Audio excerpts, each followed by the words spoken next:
Break के बाद खुशामदीद नाज़रीन, मौजूदा सूरत हाल पे क्या डायलॉग हो सकते हैं? ये इतनी जो गर्मा गर्मी है, लहजे में नरमी किस तरीके से आएगी? दोनों तरफ कहीं ना कहीं लचक दिखानी पड़ेगी, तभी कुछ रास्ता निकल सकता है। बसूरत दीगर रोज़ाना के बुनियाद पे एक दूसरे पे नारेबाजी करते रहेंगे। अवामी मफादात के लिए फ़ैसले कौन करेगा, इसी बारे में बात करते हैं। हमें ज्वाइन किया है पाकिस्तान तहरीक इंसाफ के रहनुमा सेनेटर हुमायूं मोहम्मद साहब ने। हुमायूं मोहम्मद साहब, बहुत शुक्रिया आपके वक्त का। हुमायूं मोहम्मद साहब, आज हमने ख्वाजा आसिफ साहब की तकरीर सुनी, हमने उससे पहले उमर अयूब साहब की तकरीर भी सुनी। राना सनाउल्लाह साहब ने पिछले दिनों कहा कि अगर आप मुज़ाकरात करना चाहते हैं तो हम बातचीत करने को तैयार हैं। आपको लगता है कि इस माहौल में बातचीत हो सकती है, कोई कदम उठाया जा सकता है, या फिर जो स्टैंडर्ड उसूल अपने जहन में रखे हुए हैं उसके बगैर बातचीत किसी से नहीं होगी?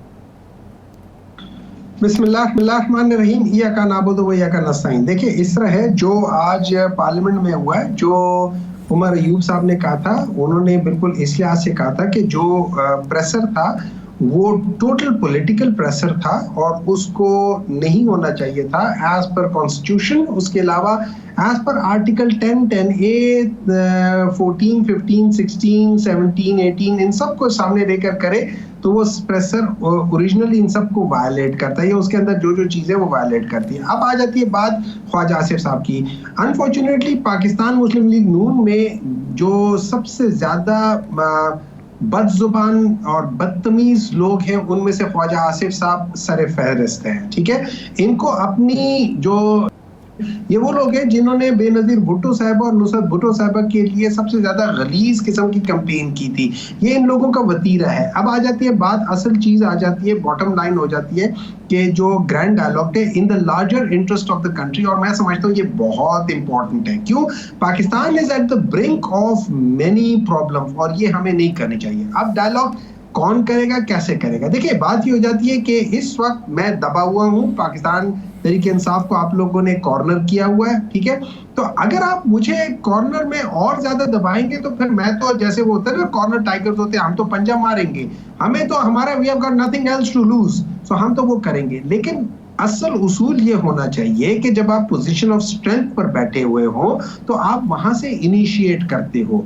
इनिशिएट हमेशा पोजीशन ऑफ स्ट्रेंथ से होता है। अगर पोजीशन ऑफ वीकनेस वाले से आप करवाओगे तो वो इंटिमिडेशन कहलाता है। फिर उसके बाद ये हो जाती है, वो डायलॉग नहीं होता, वो डिक्टाट हो जाती है। तो अगर आप मेरे नजर से देखें तो सबसे पहले जो सो कॉल्ड ताकतवर हर के, उन्होंने आके इस चीज को इनिशिएट करना है। They can be either the initiators or they can either be guarantors or they can be whatever they want to call it, लेकिन at the end of the day बात क्या होगी? बात एक चीज होगी कि पाकिस्तान जो बना था, या पाकिस्तान का जो आइन बना था, वो पाकिस्तान एज अ स्टेट को चलाने का तरीका बताया था। अगर आप उस आइन को नहीं फॉलो करेंगे तो पाकिस्तान जो आज है वो इसी वजह से है। पाकिस्तान आइन पे नहीं चल रहा था। पाकिस्तान आइन पे इसलिए नहीं चला था कि आप देख रहे हैं जो मार्शल लॉ हुए थे वो आइन के खिलाफ थे, और उसको जिन्होंने एक किस्म का उसको लेजिटिमाइज किया था वो आइन के तहफ्फुज वाले लोग थे, उन्होंने गलत चीजों को लेजिटिमाइज किया है। So they are equally part of it. फिर हम लोगों ने देखा है नजर जरूरत आज भी चल रही है। नजर जरूरत कैसे आज चल रही है कि पिछले साल 2 सूबों के इलेक्शंस होने थे, वो आइन के तहत होने चाहिए थे विद इन 90 डेज, वो नहीं हुए। क्यों? नजरिया जरूरत के तहत। इसी नजरिया जरूरत की वजह से आप अगर देखें तो मेरी नजर में जो 9 में जैसे घनावना वाकया हुआ है वो इन चीजों की वजह से है। जब आप गलत तरफ चलते हैं, जब आप गलत चीजों को फॉलो करते हैं, तो वो कहते हैं ना, पैड़े कम में दे पैड़े कंसिक्वेंसेस। ठीक है, ये सारी चीजें एक किस्म की उसकी एक आप ये से सीक्वल होनी शुरू हो जाती है इनका। अब मैं ये बता दूं कि पिछले 2-3 दिन में जो कश्मीर में हुआ, जिस तरीके से कश्मीरियों को इन लोगों ने हाई हैंडेड लिहाज से उनको एड्रेस किया है, बिल्कुल आज से कोई 1.5 साल पहले 25 मई को जब पाकिस्तान तहरीक इंसाफ ने कहा था कि हम अपना एक प्रोटेस्ट लॉन्च करेंगे जो हमारा आईनी हक है, इन लोगों ने PMLN और पीपल्स पार्टी वालों ने जिस तरीके से उसको हैंडल किया, दैट वाज गैर आईनी और बहुत गलत तरीके से था। सारी हमाया साहब, आरिफ अलवी साहब की एंट्री और आरिफ अलवी साहब की एंट्री के फौरी बाद मुज़ाकरात की बात बड़ी तेज़ से चल पड़ी। और आरिफ अलवी साहब के मतलब मशहूर है कि उनके रवाबत भी हैं, किसी तरीके से मामला हल हो जाएंगे। और उन्होंने ये भी कहा जेल में मुलाकात के बाद कि कप्तान बहुत कुछ करने को तैयार हैं। तो क्या समझते हैं कि आरिफ अलवी साहब की एंट्री जो है वो मामलात को दुरुस्त कर देगी? देखिए, मैं बिल्कुल समझता हूं कि वो कर देंगे। 2-3 वजूहात हैं। एक, आरिफ अलवी साहब जो है ना, वो पाकिस्तान तहरीक इंसाफ के बहुत पुराने लोगों में से हैं, बहुत ज्यादा पुराने शुरू के लोगों में से हैं। नंबर 2, उन्होंने पाकिस्तान तहरीक इंसाफ की जो सबसे बड़ी पोजीशंस होती हैं, सेक्रेटरी जनरल, वो भी रह चुके हैं, ठीक है।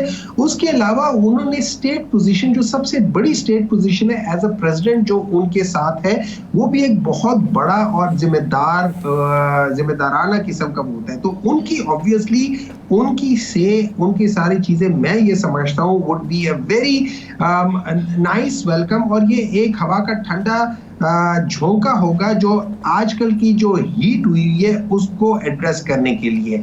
नंबर 2, वो इंटेलेक्चुअली बहुत सुपीरियर है। उसके अलावा उनकी जो आर्टिकुलेशन है बात करने का, वो भी बहुत अच्छा तरीके से करते हैं। उनको बड़ा अबूर हासिल है, अच्छी मिसालें देते। जैसे पिछले दिनों में हजरत दाऊद अलैहिस्सलाम का उन्होंने रेफरेंस दिया था कि जब आप डिसाइड करें तो आपने दोनों पार्टियों से सुन के डिसाइड करना है, और कुरान का रेफरेंस दिया था। तो मैं समझता हूँ ये एक अच्छा होगा और अच्छी स्टार्ट होगी। लेकिन सवाल ये हो जाता है, देखिए एक बहुत बड़ा सवाल है। सवाल ये है कि जो बाकी की जो पार्टीज है, मैं पाकिस्तान तहरीक इंसाफ को हटा के जो बाकियों की जो बात कर रहा हूँ, वो लोगों का दिमाग क्या कर रहा है? क्या उन लोगों ने पाकिस्तान तहरीक इंसाफ को हटा के, आइसोलेट करके, प्रेशराइज करके, इंटिमिडेट करके करना है? तो फिर तो ये बात नहीं बनेगी। अगर उन लोगों ने जेन्युइनली ये समझना है कि पाकिस्तान की जो सबसे बड़ी पार्टी है उसको लेकर चलना है, तो फिर मेरे ख्याल में where there is a will there is a way. ये याद रखें, रास्ते हमेशा होते हैं, लेकिन उसके लिए आपके दिल के अंदर खुलूस होना चाहिए। ये ना हो कि बगल में छुरी और मुंह में राम राम, ये चीज नहीं होनी चाहिए। तो आप आए स्ट्रेंथ के लिहाज से, हुजूर सल्लल्लाहु अलैहि वसल्लम की उसकी जिंदगी से आप नमूना हासिल करें। और जब वो आए थे फतह मक्का के टाइम पे, तो स्ट्रेंथ की बेसिस पर आए थे। वहां पे उन्होंने आम माफी दी थी और लोगों को कहा था कि आओ ये बात करो, और दैट इज हाउ होना चाहिए। यानी रास्ता निकल सकता है, और मुफाहमती रास्ता जो है वो साबिक सदर के जरिए भी निकल सकता है। बहुत शुक्रिया हुमायूं मोहम्मद वाले से अपना वक्त देने के लिए। नाज़रीन, कश्मीर के इशू पे मजीद बात करेंगे। साबिक वज़ीर आज़म आज़ाद कश्मीर वो हमें ज्वाइन करेंगे। एक ब्रेक के बाद कहीं नहीं जाएगा। Stay with us.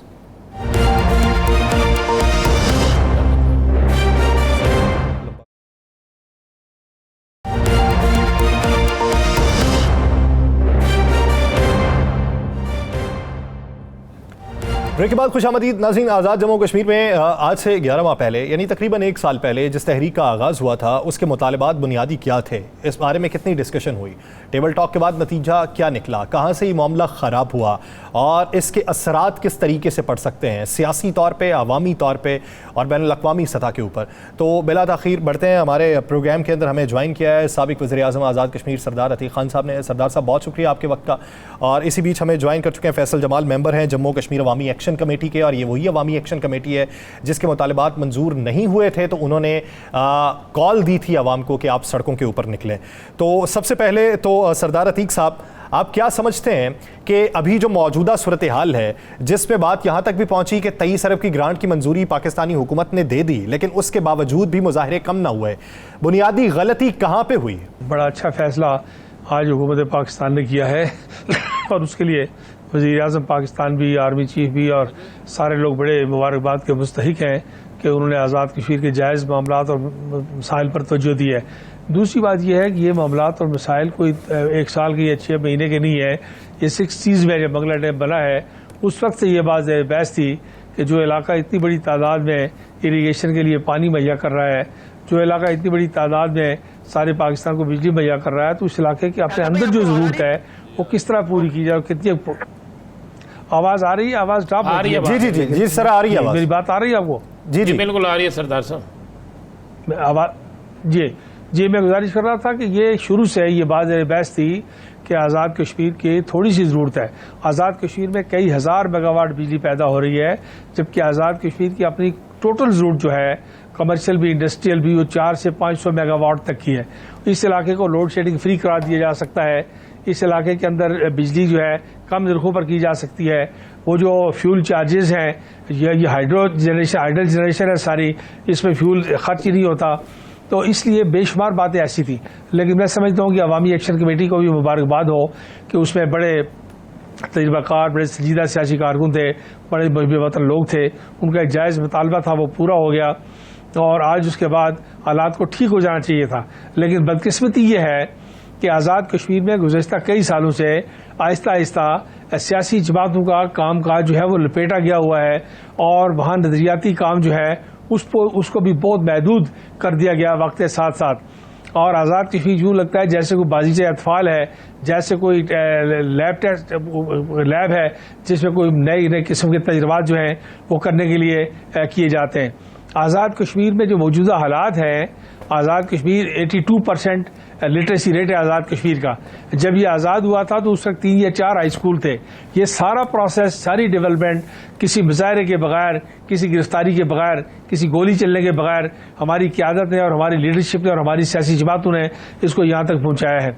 ये सियासी प्रोसेस पिछले कई सालों में मुतासर कर दिया गया और ख़ास तौर पर जो कायद आज़म की कश्मीर पॉलिसी थी कि उन्होंने कहा था कि मुस्लिम कॉन्फ्रेंस कायद आज़म की जमात है कश्मीर के अंदर और उसकी मौजूदगी में कोई दूसरी जमात ना हो, तो उस पॉलिसी को ख़राब कर दिया गया, जिसका नतीजा ये हुआ कि आज़ाद कश्मीर में नज़रियाती इंतशार भी पैदा हो गया, आज़ाद कश्मीर में सियासी रस्साकशी भी पैदा हो गई, आज़ाद कश्मीर में इलाकाई आवाज़ें भी उठनी शुरू हो गई, आज़ाद कश्मीर में सरदार साहब आप दुरुस्त कह रहे हैं, ये सारा कुछ हो रहा है। ज़रा फैसल जमाल साहब से पूछे ना, जो एक्शन कमेटी के बड़े एक्टिव मेंबर हैं।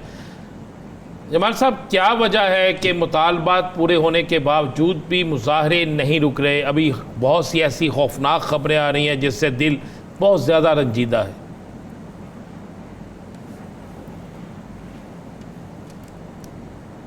फैसल जमाल साहब आपसे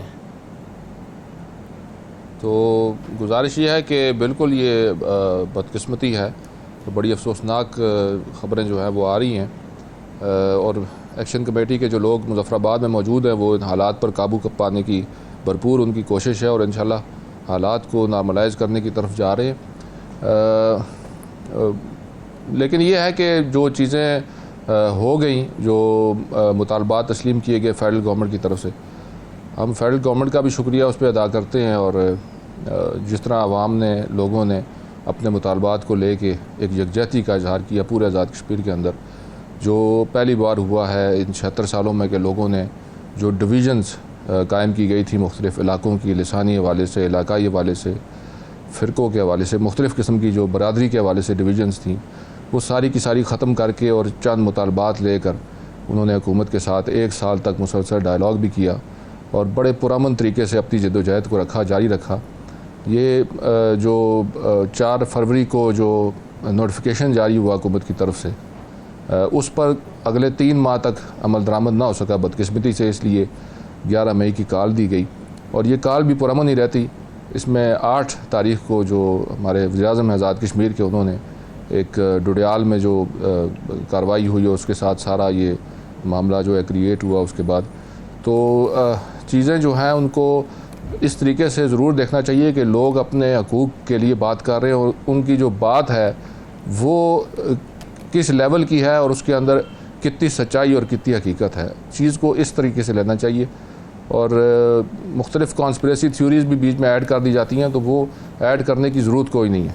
चीज़ों को उस तनाज़ुर में लेना चाहिए जिस तरह लोग बात कर रहे हैं। चूँकि मुज़ाकरात मुसलसल गवर्नमेंट के साथ ही हो रहे थे, वज़रा के साथ हो रहे थे, तो वो सारे लोग लूप में थे, उन्हें पता था कि मुज़ाकरात जो है किस तरह के हैं और क्या एविडेंसेस और क्या डॉक्यूमेंट्स उनको आगे दिए जा रहे हैं अपनी बात की सदाकत के लिए।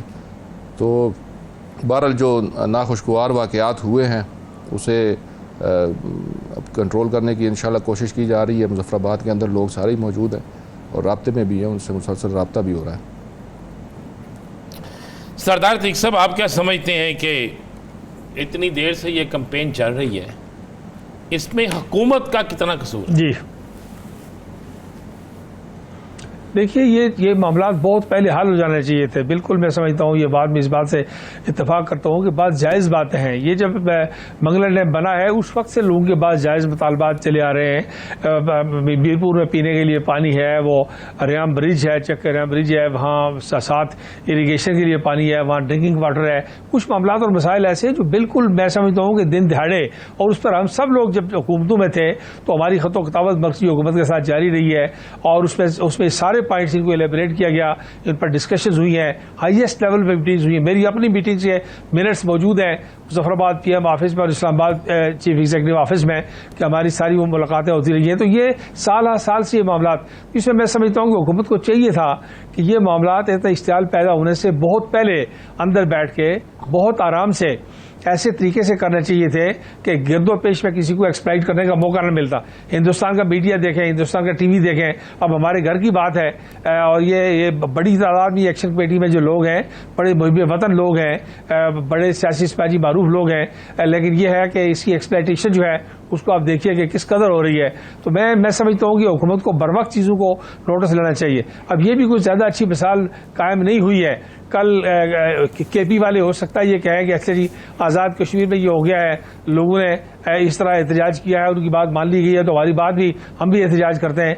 ये सारी बातें अंदर बैठ के होनी चाहिए थी और बाइज़्ज़त तरीके से होनी चाहिए थी, और सियासी प्लेटफार्म पर होनी चाहिए थी, और सियासी हुकूमतों के दरमियान होनी चाहिए थी। आज़ाद कश्मीर जो है ये पाकिस्तान का कोई सियासी यूनिट नहीं है, इंतजामी यूनिट नहीं है, ये पाकिस्तान का नाजुक तरीन दफाई हिसार है, और कायद आज़म ने इसे इशारा कहा है पाकिस्तान की जिंदगी और का रास्ता इधर से गुजर के आता है। इसलिए मैं समझता हूँ कि इनके जो मामलात हैं उन्हें प्रायोरिटी पे हल करना चाहिए, और जो इम्पॉर्टेंट इशूज़ हैं उस पर सारी कौम को बिल बैठना चाहिए, अवामी नुमाइंदों को बिल बैठना चाहिए, और हुकूमत पाकिस्तान के माहिरीन को चाहिए कि वो ये फ़ज़ा ख़राब होने से पहले इसको ठीक करने के लिए इक़दाम करें। अच्छा फैसल जमाल साहब, ये बताइएगा, लॉ एंड ऑर्डर की सिचुएशन जो ख़राब हुई, मुतालबात तो मान लिए गए, मुतालबात के ऊपर अमल दरामद भी हो जाएगा, लेकिन कानून को हाथ में लेने वालों के ख़िलाफ़ अगर कार्रवाई होती है और गिरफ्तारियाँ होती हैं तो क्या आप मज़ाहमत करेंगे या फिर मुफ़ाहमत का रास्ता अपनाएंगे? तो गुजारिश ये है कि जब इस लेवल की कोई मूवमेंट होती है या तहरीक होती है तो अनफॉर्चुनेट इंसिडेंट्स उसमें बाज़ औक़ात हो जाते हैं इस तरह के। जैसे मैं मिसाल ऐसे दूंगा कि 1946 में कायद आज़म ने डायरेक्ट एक्शन की कॉल दी, तो उनका मुराद ये थी कि हड़तालें होंगी, जलसे जुलूस हो गए, लेकिन कुछ का कुछ हो गया वहाँ पे, अनएक्सपेक्टेड वो चीज़ थी। तो इसी तरीके से ये जो आज का वाक़या हुआ, अब देखना ये है कि जब एक चीज़ तय हो गई है तो फिर उनको आसानी से जो है वो इंतज़ामिया या दीगर लोग उसको वापस भेज सकते थे, लेकिन अब मैं इस पर मज़ीद ज़्यादा डिस्कशन इसलिए नहीं करना चाहता क्योंकि लोग जो है वो राब्ते में हैं और हम कोशिश कर रहे हैं कि ये चीज़ें जो हैं वो बेहतर शक्ल इख्तियार कर जाएँ। नाज़रीन, प्रोग्राम का वक्त ख़त्म हुआ चाहता है, मुझे और राना साहब को दीजिए इजाज़त। अपना बहुत सा ख्याल रखिएगा, मुलाकात होगी कल, अल्लाह ने के बाद।